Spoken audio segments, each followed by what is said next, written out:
boa noite. Abra suas Bíblias em Cartas, Provérbios 9, versículo 10.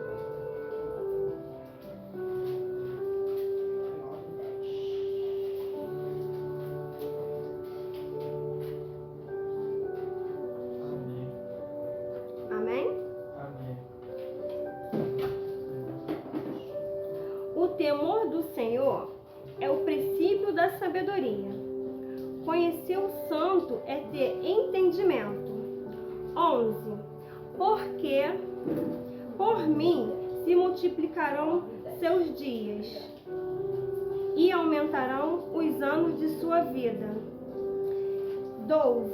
Se você for sábio para si mesmo e zombador, só você sofrerá as consequências. Amém. Amém. E o que nós podemos entender com essa palavra? O temor de Deus é a base para um casamento saudável, pois ajuda os cônjuges a respeitar e honrar um ao outro.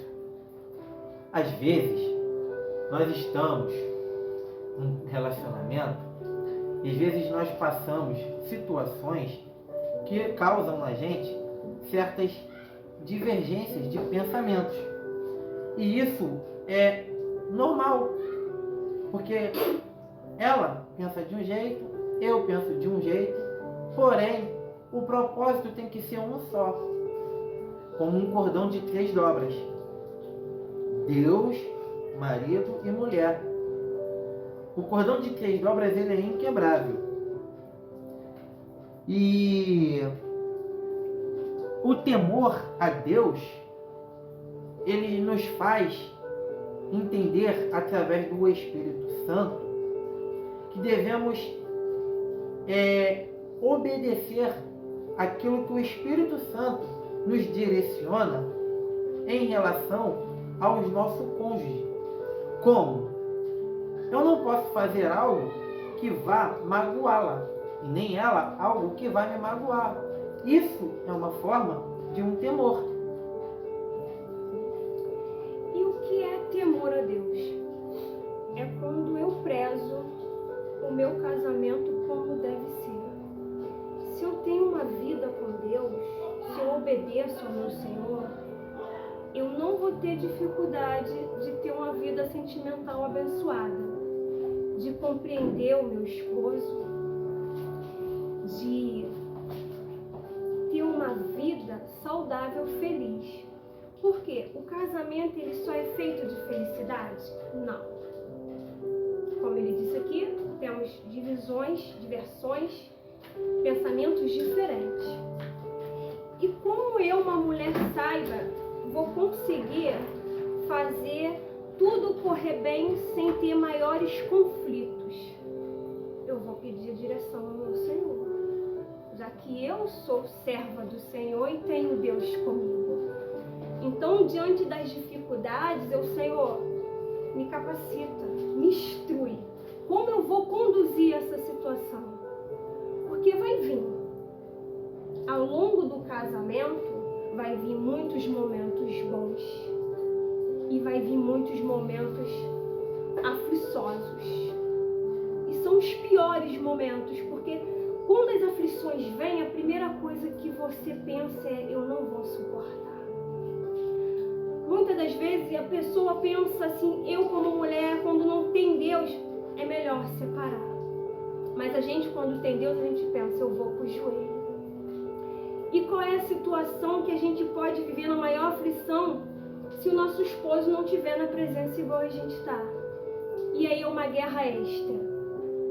E aí como é que você vai vencer essa aflição? De joelho, orando, buscando, pedindo a Deus que Ele venha se converter.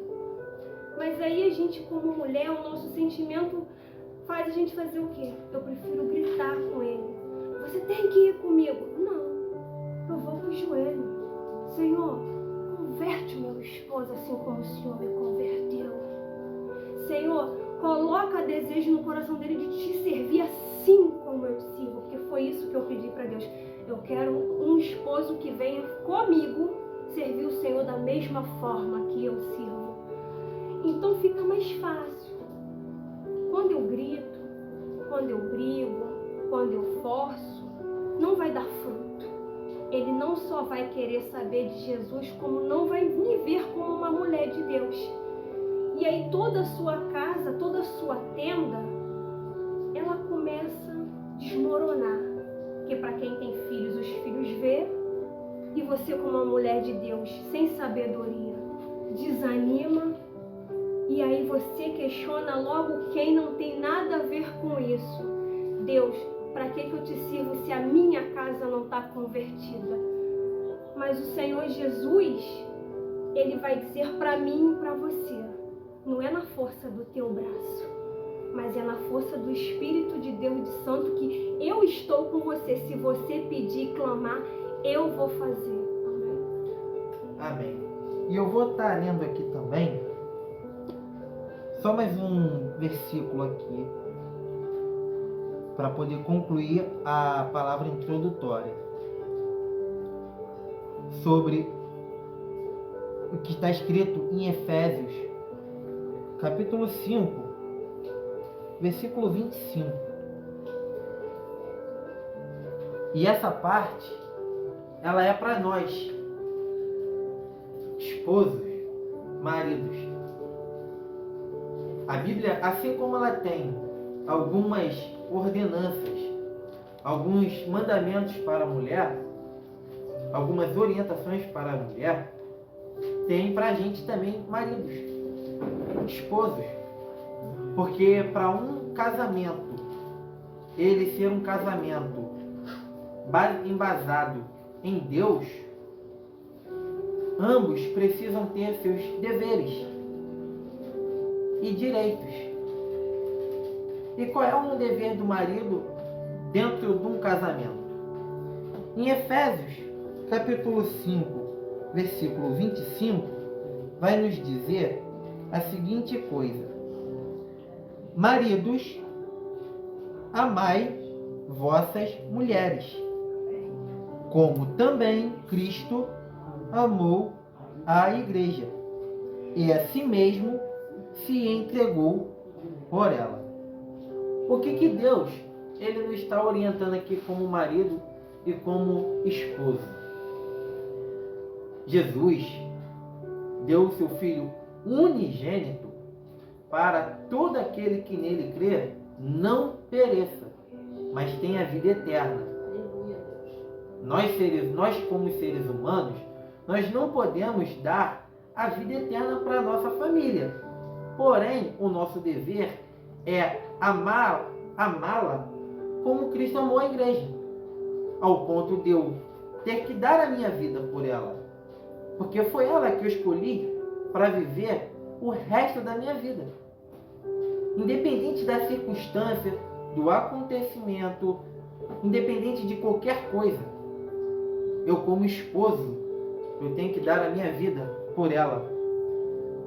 Entrar na frente de um carro, entrar na frente de uma arma, entrar na frente de seja lá o que for que colocar a vida dela em risco. O nosso dever é proteger. O nosso dever é guardar a integridade das nossas esposas. O nosso dever é cuidar da nossa esposa de todas as maneiras, não só dando a vida, mas com amor, com carinho, com cuidado. Como? Hoje é difícil encontrar um homem que acorda a sua mulher um café da manhã na cama. Só esqueceu do cartão de crédito. Hoje em dia é difícil um homem pegar e dar uma flor para sua mulher. Embora hoje é muito difícil se encontrar, mas são mínimos detalhes que fazem toda a diferença num relacionamento. É uma mensagem de amor, de carinho. Um bom dia, meu amor. Bom dia, minha princesa. Bom dia, minha rainha. Isso faz toda a diferença. Tá bom. Não adianta chegar, acordar de manhã. Tem dias que a gente acorda do lado da nossa cônjuge, e o cabelo tá lá, descabelada, tá lá, sem maquiagem, né? Sem filtro, né? Como diz aí as redes sociais aí. Mas foi quem eu escolhi para estar do meu lado. E ela, eu não troco por nada e por ninguém. Eu só aceito perdê-la para aquele que me colocou no mundo. Para aquele que me colocou dentro da barriga e do ventre da minha mãe. E a gente tem que pegar e tem que cuidar. Na hora de conquistar, não foi legal? Não foi maneiro? Não foi bonito? Só que a gente tem que conquistar ela todos os dias.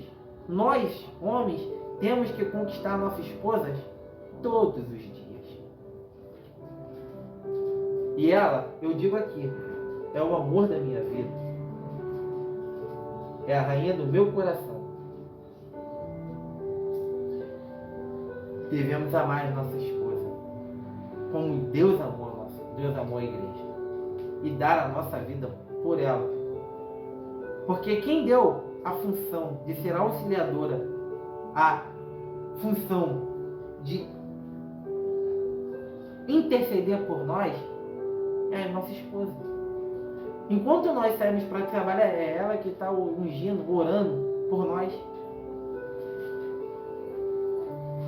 Se ela não buscar, se ela não orar, se ela não consagrar, toda a casa desanda. Porque a casa, quando uma mulher ela é inteligente, diligente, sábia, a casa sempre fica organizada, tudo anda. E nós, como esposas, temos o seguinte dever. Primeiro, ter uma vida com Deus. Primeiro lugar, ter a nossa vida no altar. Porque não tem como você conduzir muito bem a sua casa se você não tiver uma vida com Deus. Segundo, nós temos que nos cuidar. Como? Ir ao médico. Não é só a beleza externa que tem que ser valorizada, mas a interna. Eu tenho que ir ao médico, eu tenho que procurar fazer uma atividade física, não só por beleza, mas por saúde. Eu não estou em condições de pagar uma academia. Vai fazer uma caminhada, vai malhar na praça.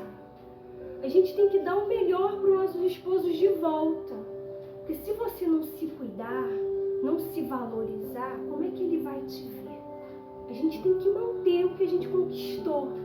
É uma troca diária. Ele cuida da gente, a gente se cuida para estar bem, para cuidar deles e dos nossos filhos. Então, como ele disse, a gente acorda descabelada. Faz parte da vida. Mas isso não pode ser todo dia. A gente tem que ter o prazer de continuar se cuidando, igual quando a gente conheceu. Não, eu tenho que malhar, eu tenho que fazer um exercício, eu tenho que fazer uma dieta. Para eles poderem olhar e dizer, valeu a pena trazer ela para minha vida. É manter. E o manter é mais difícil do que você conquistar. Você conquistou, mas como é que a gente vai conservar isso? Então, nós mulheres, nós temos uma missão mais importante do que você imagina, porque é cuidar deles, cuidar da gente, cuidar dos filhos, deixar tudo em ordem. Eu que trabalho fora ainda tenho que cuidar de tudo em casa. E isso não me faz melhor nem pior do que mulher nenhuma. Eu sou o suporte que ele precisa. E quando você vai se ver feliz? Quando ele entender isso, e você também, mulheres, se valorize. Feche as brechas. Deus, ele se agrada quando a gente se cuida, quando a gente cuida da nossa casa. Nosso esposo chegar, a casa tá limpinha, a janta tá pronta. Você não tem que pensar só naquele docinho como sobremesa, mas você tem que desejar ser a própria sobremesa para ele. Que docinho é esse? pastor? Doce, comida. Todo mundo gosta de uma sobremesa depois da janta. Pastor. Que é isso, pastor? Então, quando você se cuida, que você é uma mulher de Deus, que você se blinda, blinde o seu casamento, se preserve. Então, mulheres, essa é a direção que Deus quer para dar a gente nessa noite. Que nós possamos ser felizes, que nós possamos buscar a Deus, que nós possamos conquistar os nossos esposos, os nossos filhos para o Senhor. Que vocês venham buscar, venham colocar o casamento de vocês no altar, venham se libertar para ser feliz. Sem Jesus, não há condições de ser feliz no amor. Primeiro a gente tem que ter Deus, para depois Deus cuidar de toda a nossa vida. Amém? E para finalizar, de fato, a palavra introdutória, eu gostaria de chamar o pastor Ivanildo e a pastora Rosa aqui no altar. Não vai pedir para pregar, não. Quero ouvir vocês pregando hoje. Pensa, né? Ok. É com muita honra, com muita satisfação que eu, Aline, sou essa mulher de Deus hoje. Primeiramente, eu devo tudo ao Senhor. E segundo, ao pastor Ivanildo, que é o ministro do altar. E a pastora Rosinete, que me ensina tudo até hoje com muito carinho. E se não fossem esses dois na minha vida e na vida do Jonathan, eu não seria essa mulher de Deus que eu sou hoje. E com eles aqui no altar, pastor Ivanildo e pastora Rose, eu só venho replicar aquilo que eles falam aqui. E aquilo que não só eles falam, mas aquilo que eu aprendi em toda a minha vida, em toda a minha caminhada. Embora eu tenha uma fisionomia de um homem muito jovem, embora eu tenha meus 26 anos, mas eu vi muitas coisas no casamento dos meus pais, e isso também serve muito de aprendizado. O casamento dos nossos pais, ainda mais eu que tive o prazer de ter o meu pai e minha mãe o tempo inteiro um com o outro, Deus me deu a graça de não ter os meus pais separados, e isso para mim foi fundamental para que eu pudesse aprender muitas coisas sobre um casamento, sobre o que é um relacionamento. A base de um casamento firmado em Deus é isso aqui que vocês estão vendo. É o casal dentro da igreja. É o esposo ou a esposa, um ao lado do outro. Isso é crucial. Deus, quando Adão foi colocado num sono profundo, Deus tirou a Eva da costela de Adão. Por que Deus tirou Eva da costela de Adão? Que é para nem o homem estar nem aqui e nem a mulher aqui, mas sim um lado a lado. O significado de Jesus Cristo ter tirado Eva da costela de Adão, tanto é que cientificamente todo homem ele não tem uma costela. Pela ciência e pela teologia, o homem não tem uma costela. Isso é a prova mais dita, é a prova mais viva, que o casal tem que andar um do lado do outro. E que a palavra ela só se confirma quando diz que não é bom que o homem viva só. E assim eu finalizo a palavra introdutória. Amém. Amém? E eu só tenho a agradecer a Deus e a vocês também, porque não fosse vocês no ministério, vocês que têm nos visto, têm nos assistido, isso tudo é um conjunto. E o nosso casamento realmente foi para isto. É importante que casais estejam unidos dentro deste trabalho, porque está muito difícil, rapaz. O relacionamento ele se entender, e quando nós chegamos aqui, pregamos a palavra de Deus e demos exemplos nossos, Pô, isso é crucial. Isso é crucial. Então, eu acredito que essa mensagem de hoje vai alcançar milhões de pessoas. Foi como o testemunho do MMA que eu coloquei lá para vocês no privado de vocês. Salvou uma vida, salvou uma família e o camarada hoje está na presença de Deus. Amém? Muito obrigada.